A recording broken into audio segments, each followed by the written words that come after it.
ಹರಿ ಓಂ. ಇವತ್ತು ದೇವರ ಅವಲಂಬನೆಯ ವಿಷಯ.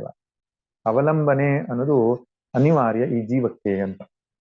ನಿಶ್ಚಿತವಾಗಿ ಭಯ ಮತ್ತು ಬಯಕೆ ಇದೆರಡು ಒಂದು ಮೂಲಭೂತ ಅವಶ್ಯಕತೆ ಹಾಗೆ ಕಾಣುತ್ತೆ.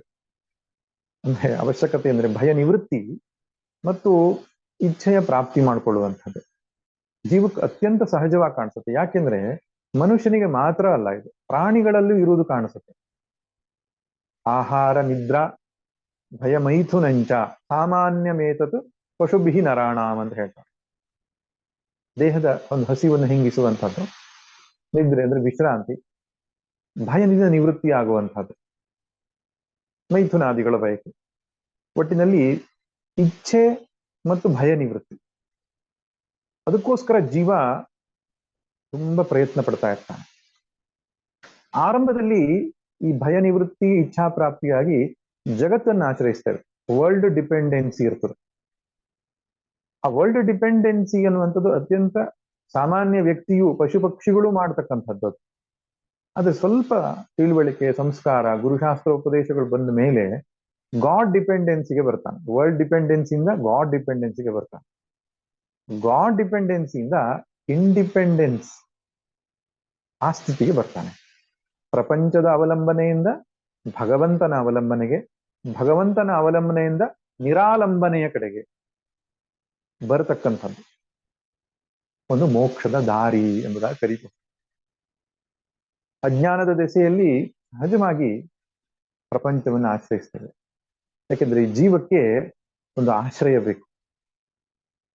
ಯಾವ ಆಶ್ರಯವೂ ಇಲ್ಲದೆ ಬದುಕಲಿಕ್ಕೆ ಸಾಧ್ಯ ಇಲ್ಲ. ಒಬ್ರು ಮಾತು ಹೇಳ್ತಾ ಇದ್ರು, ಎಷ್ಟೇ ಸಂಬಂಧಗಳನ್ನು ನಾನು ಬಿಡ್ತೇನೆ ಅಂತ ಹೇಳಿದ್ರು ಕೂಡ ಪ್ರೀತಿಸುವ ಒಂದು ಜೀವವನ್ನಾದರೂ ನಾವು ಆಶ್ರಯಿಸಬೇಕಾಗ್ತದೆ. ಅದೂ ಇಲ್ಲದವನಿಗೆ ಭಗವಂತನನ್ನಾದರೂ ಆಶ್ರಯಿಸಬೇಕು.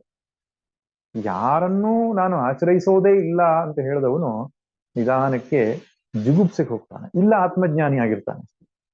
ಆತ್ಮಜ್ಞಾನಿ ಆದವನಿಗೆ ವಸ್ತು ವ್ಯಕ್ತಿಗಳ ಆಶ್ರಯ ಬೇಕಾಗಿಲ್ಲ. ಪ್ರಪಂಚದಲ್ಲಿ ಬದುಕಿರತಕ್ಕಂತಹ ಪ್ರತಿಯೊಬ್ಬರೂ ಕೂಡ ಯಾವುದೋ ಒಬ್ಬ ವ್ಯಕ್ತಿಯನ್ನೋ, ಒಂದು ಸನ್ನಿವೇಶವನ್ನೋ, ಒಂದು ಪರಿಸ್ಥಿತಿಯನ್ನು ಆಶ್ರಯಿಸುವಂಥದ್ದು ಅವಶ್ಯಕತೆ ಇರ್ತದೆ ಜೀವಕ್ಕೆ ಸಹಜವಾಗಿ. ಇಲ್ಲಿದ್ರೆ ಭಯ, ಖಿನ್ನತೆ, ಡಿಪ್ರೆಷನ್ ಮುಂತಾದ ಕಾಡ್ಲಿಕ್ಕೆ ಶುರುವಾಗುತ್ತೆ. ನಾವು ನೋಡ್ತೇವೆ, ಡಿಪ್ರೆಷನ್ಗೆ ಹೋಗಿರತಕ್ಕಂಥ ವ್ಯಕ್ತಿ ಏನ್ ಹೇಳ್ತಾನೆ ಮಾತನ್ನ, ನನಗೆ ಯಾರೂ ಇಲ್ಲ, ಯಾರನ್ನೂ ನಂಬಲಿಕ್ಕೆ ಸಾಧ್ಯ ಇಲ್ಲ, ಪ್ರಪಂಚ ತುಂಬಾ ಮೋಸ ಮಾಡ್ತಾ ಇದೆ, ನನ್ನನ್ನು ಯಾರು ಪ್ರೀತಿಸೋರಿಲ್ಲ, ನನ್ಗೆ ಯಾರು ಮಹತ್ವ ಕೊಡೋರಿಲ್ಲ, ನಾನು ಯಾರಿಗೂ ಬೇಕಾಗಿಲ್ಲ ಅಂತ ಹೀಗೆ ಯೋಚನೆ ಬರ್ಲಿಕ್ಕೆ ಶುರುವಾದ ತಕ್ಷಣ ಜೀವ ಜಿಗುಪ್ಸೆಯನ್ನು ಪಡೀಲಿಕ್ಕೆ ಶುರು ಮಾಡ್ತದೆ. ಅಲ್ಲಿಂದ ಆ ಮನಸ್ಸು ಕುಬ್ಜವಾಗ್ತಾ, ಕ್ಷೀಣವಾಗ್ತಾ ಬರ್ತದೆ. ಅದ್ರ ಬದಲಾಗಿ ನಾನು ತುಂಬಾ ಜನರಿಗೆ ಬೇಕಾಗಿದ್ದೇನೆ, ನನ್ನ ಇಷ್ಟಪಡೋರಿದ್ದಾರೆ, ನಾನೂ ಇಷ್ಟಪಡೋರು ಇದ್ದಾರೆ ಪ್ರಪಂಚದಲ್ಲಿ, ಆದ್ರಿಂದ ನಾನು ಸಂತೋಷವಾಗಿ ಬಾಳ್ತೇನೆ. ಜೀವನೋತ್ಸಾಹ. ಆ ಜೀವನೋತ್ಸಾಹ ಬರೋದು ಹೇಗೆ ಅಂದ್ರೆ, ನಾನು ಈ ಪ್ರಪಂಚಕ್ಕೆ ಬೇಕಾಗಿದ್ದೇನೆ, ನನ್ನವರು ಎನ್ನುವರು ಇದ್ದಾರೆ ಎನ್ನುವ ಭಾವನೆ ಇದ್ದಾಗ ಮಾತ್ರ. ಮಗುವು ಕೂಡ ಆರಂಭದಲ್ಲಿ ತಾಯಿಯನ್ನ ಆಶ್ರಯಿಸುತ್ತದೆ. ತಾಯಿಯನ್ನು ಬಿಟ್ಟು ಒಂದು ಕ್ಷಣ ದೂರ ಹೋಗಲ್ಲ. ಬೆಳೀತಾ ಬೆಳೀತಾ ಇನ್ನೊಂದು ಆಶ್ರಯ ಬಂದಾಗ ಮತ್ತೊಂದು ತಪ್ಪು ಹೋಗ್ತದೆ.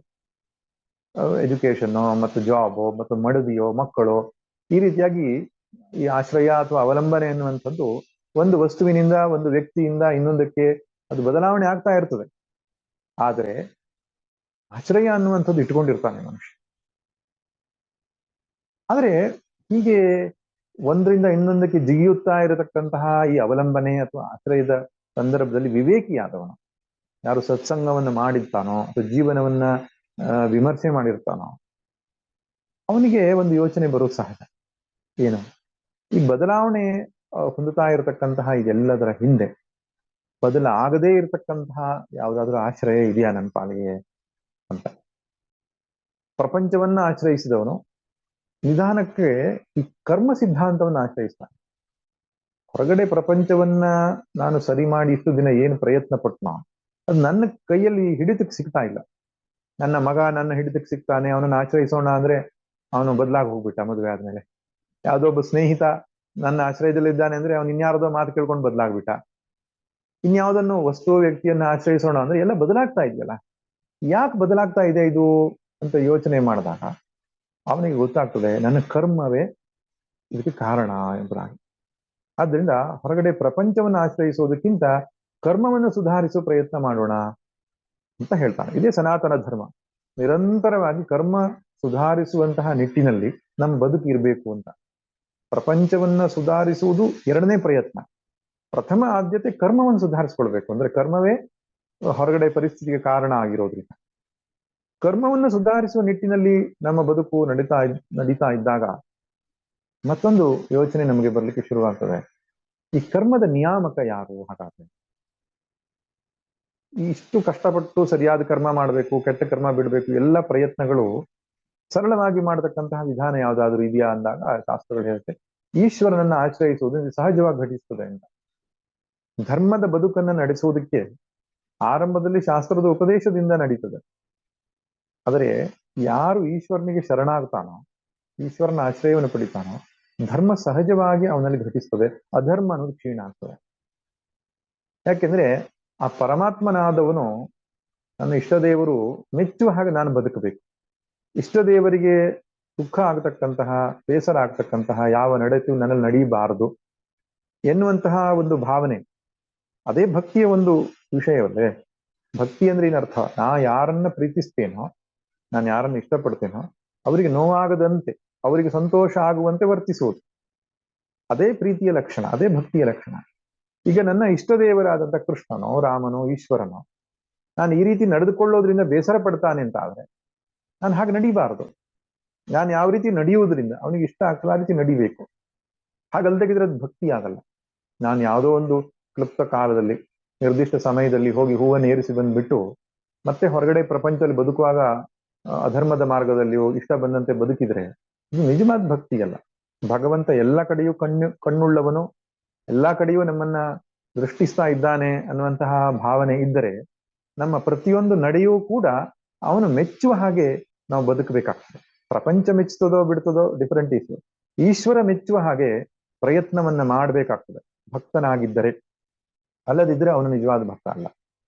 ಹೀಗೆ ಭಕ್ತಿ ಏನ್ ಮಾಡ್ತದೆ ಅಂದ್ರೆ ಧರ್ಮವನ್ನ ಸರಳಗೊಳಿಸುತ್ತದೆ, ಅವನಿಗೆ ಸಹಜವಾಗಿ ಅವನಿಗೆ ಅನುಸರಿಸುವಂತೆ ಮಾಡ್ತದೆ. ಆದ್ರಿಂದ ಈಶ್ವರನನ್ನ ಆಶ್ರಯಿಸುವುದ ಮೂಲಕವಾಗಿ ಅವನ ಬದುಕಿನ ಬೇಕು ಬೇಡಗಳೆಲ್ಲ ಈಡೇರ್ತದೆ. ಯಾಕೆ? ಈಶ್ವರನ ಆಶ್ರಯಿಸುವುದು ಧರ್ಮದಲ್ಲಿ ನಡೀತಾನೆ. ಧರ್ಮ ಅನ್ನುವಂಥದ್ದು ಅವನಿಗೆ ಸುಖವನ್ನು ಉಂಟು ಮಾಡ್ತದೆ. ಹೀಗಿರುವುದರಿಂದ ಪ್ರಪಂಚವನ್ನ ಬದಲಾಯಿಸುವ ಪ್ರವೃತ್ತಿಯನ್ನ ಬಿಟ್ಟು ಕರ್ಮವನ್ನ ಬದಲಾಯಿಸುವ ಪ್ರವೃತ್ತಿಯ ಕಡೆ ಹೋಗ್ತಾನೆ. ಕರ್ಮವನ್ನ ಬದಲಾಯಿಸುವ ಪ್ರವೃತ್ತಿಯಲ್ಲಿ ಅತ್ಯಂತ ಸಹಜವಾದಂತಹ ಕೃತಿ ಯಾವುದಪ್ಪ ಅಂದ್ರೆ ಈಶ್ವರನಿಗೆ ಅನನ್ಯ ಶರಣಾಗುವಂಥ. ಅದನ್ನೇ ಈಶ್ವರಾಶ್ರಯ, ಈಶ್ವರನ ಅವಲಂಬನೆ ಅಥವಾ ಈಶ್ವರ ಶರಣಾಗತಿ, ಪ್ರಪತ್ತಿ ಅನೇಕ ಶಬ್ದಗಳಿಂದ ಕರೆದಿದ್ದಾರೆ. ಹಾಗೆ ದೀರ್ಘಕಾಲ ಈಶ್ವರ ಶರಣಾಗತಿ, ಈಶ್ವರಾಶ್ರಯವನ್ನ ಮಾಡಿದ ವ್ಯಕ್ತಿಗೆ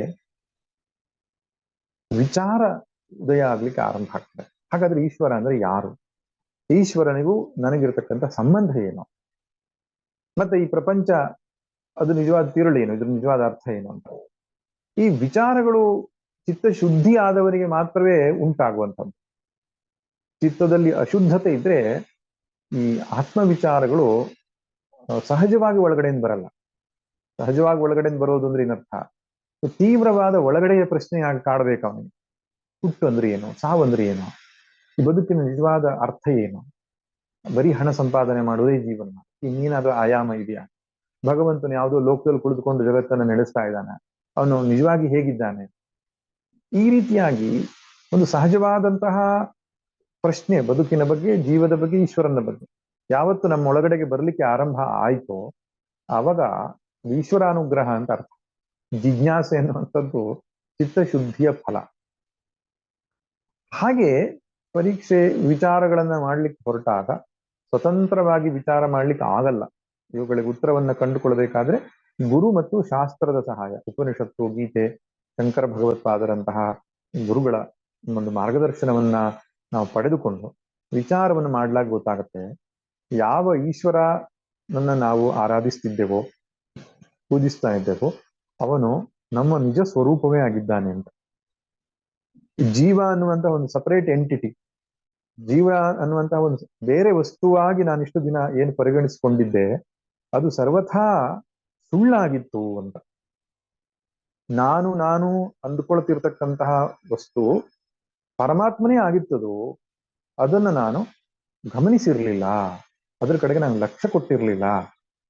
ಆದ್ರಿಂದ ಈ ಅಹಂಕಾರದ ನಾನು ಆದಿಯಾಗಿ ಹಿಡಿದು ಮನಸ್ಸು, ಚಿತ್ತ, ಇಂದ್ರಿಯ, ದೇಹ ಮತ್ತು ಕಣ್ಣಿಗೆ ಕಾಣುವ ಪ್ರಪಂಚ ಇದೆಲ್ಲವೂ ಕೂಡ ಮಿಥ್ಯ, ಬರೀ ತೋರಿಕೆ, ಬದಲಾವಣೆ ಆಗ್ತಕ್ಕಂತಹ ಪ್ರಕೃತಿ. ಅದ್ಯಾವುದು ನಾನಲ್ಲ, ಅದ್ಯಾವುದು ನನ್ನದು ಅಲ್ಲ. ನನ್ನ ನಿಜವಾದ ನೆಲೆ ಏನಪ್ಪಾ ಅಂದ್ರೆ ಸಚ್ಚಿದಾನಂದ, ಇರವು, ಅರಿವು, ಸುಖ, ಆನಂದ ಸ್ವರೂಪ ಮಾತ್ರವಾದಂತಹ ಎಲ್ಲೆಲ್ಲೂ ತುಂಬಿರುವ ಆ ಪ್ರಜ್ಞೆ, ಆ ಪರಮಾತ್ಮ ಎನ್ನುವ ವಸ್ತು ಏನಿದೆ ಅದು ನಾನು ಎನ್ನುವುದು ನಿಜವಾದ ಸ್ವರೂಪ ಅಂತ ಗುರುಶಾಸ್ತ್ರೋಪದೇಶದಿಂದ ಗೊತ್ತಾಗ್ತದೆ. ಆವಾಗ ಅವನ ಅವಲಂಬನೆ ಅನ್ನೋದು ಬಿಡ್ತದೆ. ಅವಲಂಬನೆ ಯಾಕೆ ಬೇಕಿತ್ತು? ಭಯ ಇತ್ತು, ಬಯಕೆ ಇತ್ತು. ಭಯ ಬಯಕೆ ಎರಡೂ ಕೂಡ ಅಹಂಕಾರವನ್ನು ಆಶ್ರಯಿಸಿತ್ತು. ನಾನು ಇಂಥವನು ಅಂದುಕೊಂಡಾಗ ಅದರ ಪೂರ್ತಿಗಾಗಿ ಬಯಕೆಗಳು ಹುಟ್ಟುಕೊಳ್ತದೆ. ಆ ಇಂಥವನು ಅನ್ನುವ ಭಾವಕ್ಕೆ ಖಂಡನೆ ಆಗ್ತದೆ ಅನ್ನುವ ಭಯ ಇರ್ತದೆ. ಅದರಿಂದ ಇಂಡಿವಿಜುವಾಲಿಟಿ ಏನಿದೆ, ಅಹಂಕಾರ ಏನಿದೆ, ಜೀವ ಭಾವ, ಅದೇ ಭಯ ಮತ್ತು ಬಯಕೆಗೆ ಕಾರಣ.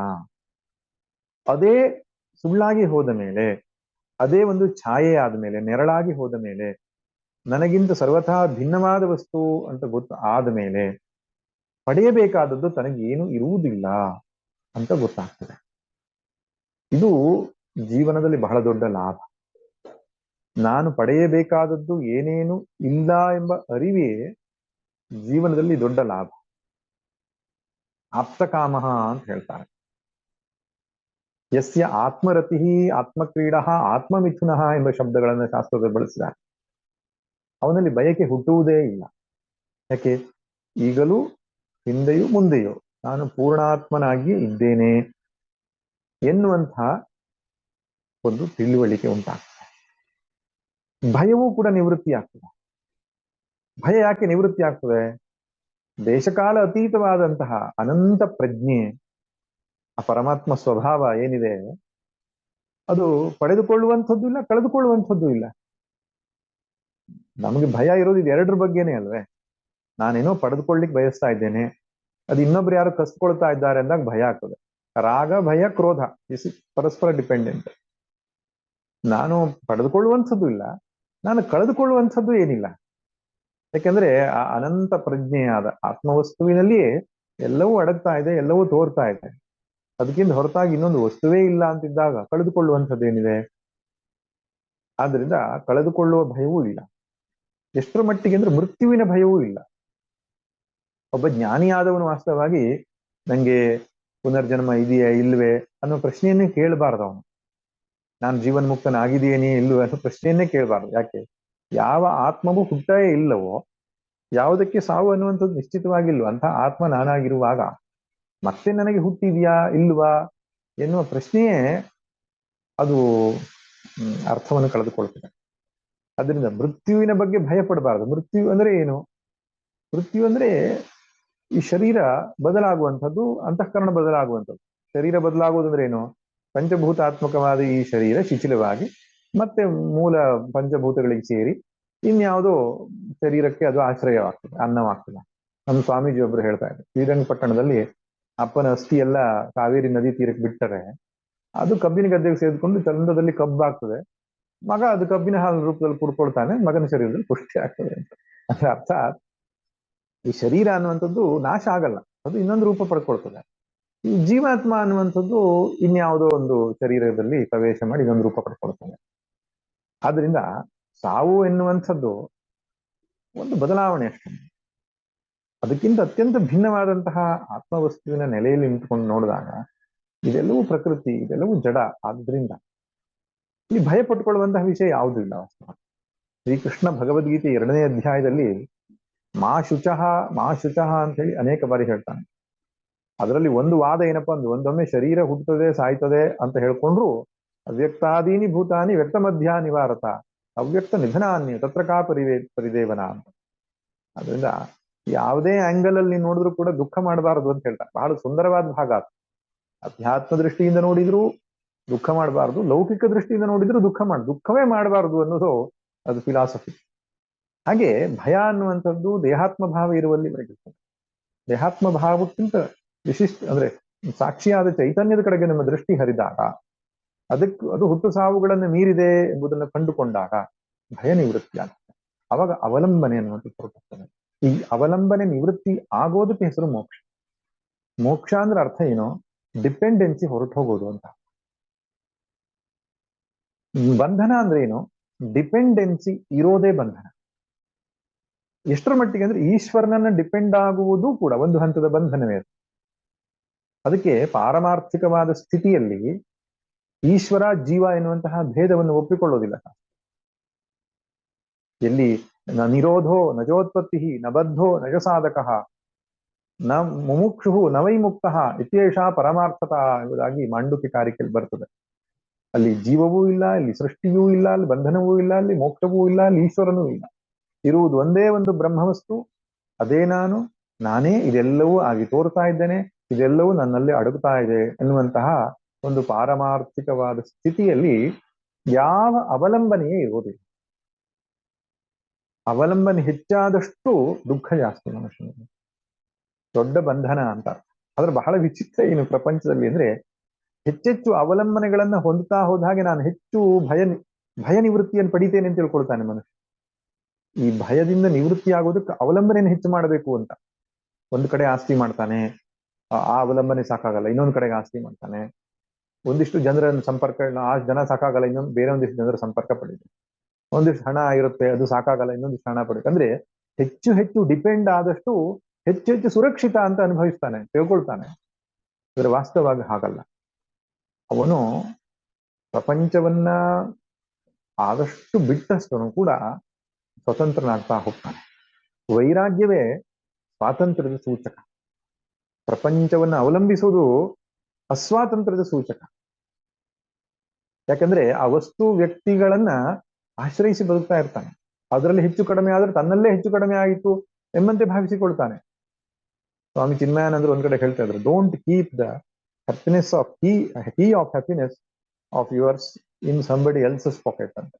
ನಿಮ್ಮ ಖುಷಿಯ ಕೀಲಿಕೈಯನ್ನ ಇನ್ನೊಬ್ಬರ ಕಿಸೆಯಲ್ಲಿಡಬೇಡಿ ಅಂತ. ಅಂದ್ರೆ ನಾವು ಖುಷಿ ಪಡಬೇಕು ಅಥವಾ ಬೇಸರ ಪಡಬೇಕು ಅನ್ನುವಂಥದ್ದು ಇನ್ನೊಬ್ರು ನಿಶ್ಚಯ ಮಾಡುವ ಹಾಗೆ ಆಗ್ಬಾರ್ದು ಅಂತ ಹೇಳ್ತಾರೆ. ಅಂದ್ರೆ ಇನ್ನೊಬ್ಬರ ಮೇಲೆ ಡಿಪೆಂಡ್ ಆದಾಗ ಆ ವ್ಯಕ್ತಿ ಇದ್ರೆ ಮಾತ್ರ ನನಗೆ ಸುಖ, ಆ ವ್ಯಕ್ತಿ ನನಗೆ ಅನುಕೂಲಕರವಾಗಿದ್ರೆ ಮಾತ್ರ ನಾನು ಶಾಂತಿಯಿಂದ ಇರ್ತೇನೆ. ಈ ರೀತಿಯಾದಂತಹ ಡಿಪೆಂಡೆನ್ಸಿ ಏನಿದೆ ಅದೇ ಬಂಧನ ವಾಸ್ತವ. ಯಾರು ಇರಲಿ ಇಲ್ಲದಿರಲಿ, ಅನುಕೂಲವಾಗಲಿ ಪ್ರತಿಕೂಲವಾಗಲಿ, ದೇಹದ ಅವಸ್ಥೆ ಇರ್ಬೋದು, ಪ್ರಪಂಚದ ಅವಸ್ಥೆ, ವ್ಯಕ್ತಿಗಳಿರಬಹುದು, ಎಂತಹ ಪ್ರತಿಕೂಲ ಸ್ಥಿತಿಯಲ್ಲೂ ಕೂಡ ನನ್ನ ಮನಸ್ಸಿನ ಸಮಾಧಾನಕ್ಕೆ ಕೊರತೆ ಇಲ್ಲ ಅಂತ ಯಾವಾಗ ಮನುಷ್ಯ ಹೇಳ್ತಾನೆ, ಅವತ್ತು ಅವನು ಮುಕ್ತ ಅಂತ, ಬಂಧನರಹಿತ ಅಂತ, ಅತ್ಯಂತ ಸ್ವತಂತ್ರ ಅಂತ. ಆ ಪ್ರಕಾರವಾಗಿ ಶಾಸ್ತ್ರಗಳು ಏನ್ ಮಾಡ್ತವೆ, ಒಂದೇ ಏಟಿಗೆ ಆ ಸ್ಥಿತಿಯನ್ನು ಹೇಳಲಿಕ್ಕೆ ಹೋಗಲ್ಲ. ಪ್ರಪಂಚದ ಆಶ್ರಯವನ್ನು ಮಾಡು ಅಂತ ಹೇಳ್ತಾರೆ, ಕಾಮನೆಗಳನ್ನು ಇಟ್ಟುಕೋ ಅಂತಾನೆ ಹೇಳ್ತೇವೆ. ಕೃಷ್ಣನೇ ಭಗವದ್ಗೀತೆಯಲ್ಲಿ ಹೇಳ್ತಾನೆ, ಧರ್ಮ ಅವಿರುದ್ಧೋ ಭೂತೇಶು ಕಾಮೋಸ್ಮಿ ಭರತರ್ಷಭ ಅಂತ. ವಿಭೂತಿಯನ್ನು ಹೇಳುವಾಗ ಧರ್ಮಕ್ಕೆ ವಿರುದ್ಧವಲ್ಲದ ಕಾಮನೆ ನಾನು ಎಂಬುದಾಗಿ ಹೇಳ್ತಾನೆ. ಅಂದ್ರೆ ಧರ್ಮದ ಚೌಕಟ್ಟಿನಲ್ಲಿ ಅರ್ಥಕಾಮಗಳನ್ನ ಪಡೆಯುವುದೂ ಕೂಡ ಶಾಸ್ತ್ರ ಸಮ್ಮತವಾದ ವಿಚಾರವೇ. ಆ ಜೀವಕ್ಕೆ ಒಂದೇ ಏಟಿಗೆ ಅವನಿಗೆ ಪ್ರಪಂಚವನ್ನು ಬಿಡ್ಲಿಕ್ಕೆ ಸಾಧ್ಯ ಇಲ್ಲ ಅಂತ ಗೊತ್ತಿದೆ. ವ್ಯಕ್ತಿಯನ್ನು ಆಶ್ರಯಿಸು, ವಸ್ತುಗಳನ್ನು ಆಶ್ರಯಿಸು, ಆದ್ರೆ ಧರ್ಮದ ಚೌಕಟ್ಟಿನೊಳಗಿರ್ಲಿ ನಿನ್ನ ಆಶ್ರಯ. ಹಾಗಿದ್ರೆ ಪ್ರಯೋಜನ ಏನಪ್ಪಾ ಅಂದ್ರೆ, ಒಂದು ಹಂತ ಇನ್ನೊಂದು ಹಂತಕ್ಕೆ ಹೋಗ್ಲಿಕ್ಕೆ ಆಗ್ತದೆ. ಧರ್ಮದ ಆಶ್ರಯದಲ್ಲಿ ಇದ್ದವನಿಗೆ ಮಾತ್ರ ಬೆಳವಣಿಗೆ ಸಾಧ್ಯ. ಅಧರ್ಮದ ಚೌಕಟ್ಟಿನೊಳಗಡೆಗೆ ಅರ್ಥಕಾಮವನ್ನು ಪಡೆದವನು ಆಧ್ಯಾತ್ಮಿಕವಾಗಿ ಒಂದಿಂಚು ಬೆಳಿಲಿಕ್ಕೆ ಸಾಧ್ಯ ಆಗಲ್ಲ ಅವನಿಗೆ. ಯಾಕಂದ್ರೆ ಅಧರ್ಮ ಅನ್ನುವಂಥದ್ದೇ ಹಾಗೆ, ಅದು ಪ್ರಕೃತಿಗೆ ಅತ್ಯಂತ ಹತ್ತಿರವಾಗಿರೋದು. ಪುರುಷನಿಗೆ, ಪರಮಾತ್ಮನಿಗೆ ಹತ್ತಿರವಾಗಿರೋದು ಧರ್ಮ. ಧರ್ಮದ ಚೌಕಟ್ಟಿನಲ್ಲಿ ಅರ್ಥಕಾಮವನ್ನು ಬಯಸುವಂಥದ್ದು ಶಾಸ್ತ್ರ ಸಮ್ಮತವಾದ ವಿಷಯ. ಅವಾಗ ಈಶ್ವರನಲ್ಲಿ ಸಂಪೂರ್ಣ ಶರಣಾಗತಿ ಇಲ್ಲದೆ ಇರಬಹುದು. ಅವನು ಏನು ಅವಶ್ಯಕತೆಗಷ್ಟೇ ಈಶ್ವರನ ಆಶ್ರಯಿಸಿರ್ಬೋದು, ಆರ್ಥ ಭಕ್ತ ಅರ್ಥಾರ್ಥಿ ಭಕ್ತ ಅಂತ ಹೇಳ್ತಾರಲ್ಲ. ಹಾಗಿದ್ರೂ ಒಪ್ಪತ್ತೆ, ಉದಾರ ಸರ್ವ ಏವೈತೆ ಅಂತ ಹೇಳಿದಾನೆ ಕೃಷ್ಣ. ಅವರು ಉದಾರರೇ, ಅವರು ಶ್ರೇಷ್ಠರೇ ಎಂಬುದಾಗಿ. ಹಾಗಂತ ಅದೇ ಅಲ್ಟಿಮೇಟ್ ಅಲ್ಲ. ಭಗವಂತನ ಭಕ್ತಿಯನ್ನು ಅಲ್ಪ ಸ್ವಲ್ಪ ಮಾಡಿ ಧರ್ಮ ಮಾರ್ಗದಲ್ಲಿ ಇದ್ದುಕೊಂಡು ಅರ್ಥಕಾಮನೆಗಳನ್ನು ಬಯಸುತ್ತಾ ಪಡೆಯುತ್ತಾ ಮತ್ತೆ ಹೆಚ್ಚೆಚ್ಚು ನಿಷ್ಕಾಮವಾದಂತಹ ಕರ್ಮಗಳನ್ನು ಮಾಡುವುದರ ಮೂಲಕ ಚಿತ್ತ ಶುದ್ಧಿಯಾಗಿ ಈಶ್ವರನ ಮೇಲೆ ಸಂಪೂರ್ಣ ಆಶ್ರಯ ಬರುವ ಹಾಗೆ ಆಗಬೇಕು. ಪ್ರಪಂಚದ ಆಶ್ರಯದಿಂದ ಬಿಟ್ಟು ಈಶ್ವರನ ಆಶ್ರಯವನ್ನು ಹೆಚ್ಚೆಚ್ಚು ಅವನು ಪಡಿತಾ ಹೋದ ಹಾಗೆ ಸ್ವಾತಂತ್ರ್ಯ ಹೆಚ್ಚೆಚ್ಚು ಬರ್ತಾ ಬರ್ತಾ ಅವನಿಗೆ. ಯಾಕಂದ್ರೆ ಈಶ್ವರ ಅನ್ನುವಂಥದ್ದು ಯಾವುದು ವಸ್ತು ಮತ್ತು ವ್ಯಕ್ತಿ ಹಾಗೆ ಇರತಕ್ಕಂಥದ್ದಲ್ಲ. ಅದು ನಮಗೆ ಅತ್ಯಂತ ಆಪ್ತವಾದಂತಹ ಮತ್ತು ಪ್ರಪಂಚದ ಮೇಲೆ ಪ್ರಭುತ್ವವನ್ನು ಪಡೆದುಕೊಂಡಂತಹ ಸಂಗತಿ ಆಗಿರೋದ್ರಿಂದ ಅದನ್ನ ಆಶ್ರಯಿಸುವುದರಿಂದ ಪ್ರಪಂಚದ ಆಟ ನಡೆಯಲ್ಲ ಅಲ್ಲಿ.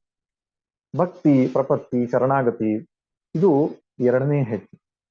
ಅಲ್ಲಿಂದನೂ ಮುಂದಕ್ಕೆ ಆತ್ಮಸ್ವರೂಪದಲ್ಲಿ ನೆಲೆ ನಿಲ್ಲುವುದರ ಮೂಲಕವಾಗಿ ಸಂಪೂರ್ಣ ನಿರಾಶ್ರಯವನ್ನ ಹೊಂದಿ ಮುಕ್ತನಾಗಿ ವಿಹರಿಸಬೇಕು ಎನ್ನುವಂಥದ್ದೇ ಶಾಸ್ತ್ರದ ಒಂದು ಚಿಂತನೆ. ಆ ನಿಟ್ಟಿನಲ್ಲಿ ಈಶ್ವರನ ಅವಲಂಬನೆ, ದೇವರ ಅವಲಂಬನೆ ಮಧ್ಯದಲ್ಲಿ ಸ್ಥಾನದಲ್ಲಿ ಬರ್ತದೆ. ಅದು ಬಹಳ ಮುಖ್ಯವಾದ ವಿಷಯ. ಯಾಕಂದ್ರೆ ರಾಮಕೃಷ್ಣ ಪರಮಹಂಸರು ಹೇಳ್ತಾರೆ, ಒಂದು ಕಂಬವನ್ನು ಹಿಡ್ಕೊಂಡು ಮಕ್ಕಳು ಹೇಗೆ ಸುತ್ತು ತಿರುಗ್ತಾರೆ, ಈಶ್ವರನನ್ನ ಗಟ್ಟಿಯಾಗಿ ಹಿಡ್ಕೊಂಡು ಪ್ರಪಂಚದಲ್ಲಿ ನಾವು ತಿರುಗಿದ್ರೆ ಬೀಳುವ ಸಾಧ್ಯತೆ ಕಡಿಮೆ ಅಂತ. ಅದರಿಂದ ಆರಂಭದ ಹಂತದಲ್ಲಿ ಪ್ರಪಂಚವನ್ನ ಮಾಡುವಾಗ ಭಗವಂತನನ್ನ ಗಟ್ಟಿಯಾಗಿ ಹಿಡ್ಕೊಂಡಿರ್ಬೇಕು. ಅವನ ಸ್ಮರಣೆಯನ್ನು, ಅವನಲ್ಲಿ ಇರತಕ್ಕಂತಹ ಪ್ರೀತಿಯನ್ನು, ಅವನ ಚಿಂತನೆಯನ್ನು ಮಾಡ್ತಾ ಅವನೇ ಸತ್ಯ, ಅವನೇ ನನ್ನ ಆಶ್ರಯ, ಅವನೇ ನನ್ನ ಸುಖದ ಮೂಲ ಸ್ರೋತ ಎಂಬುದಾಗಿ ಭಯ ನಿವೃತ್ತಿಗೆ, ಇಚ್ಛಾಪ್ರಾಪ್ತಿಗೆ ಎಲ್ಲ ಭಗವಂತನನ್ನ ಆಶ್ರಯಿಸೋದು ಪ್ರಯತ್ನಿಸಬೇಕು.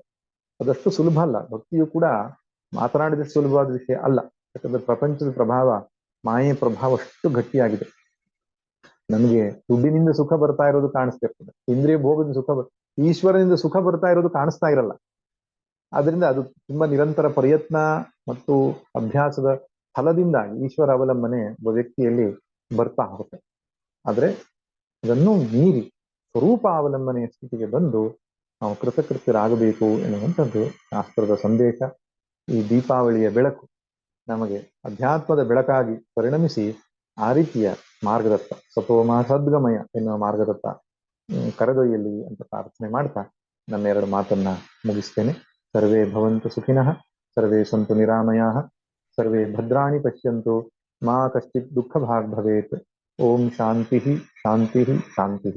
ನಾರಾಯಣ ನಾರಾಯಣ ನಾರಾಯಣ.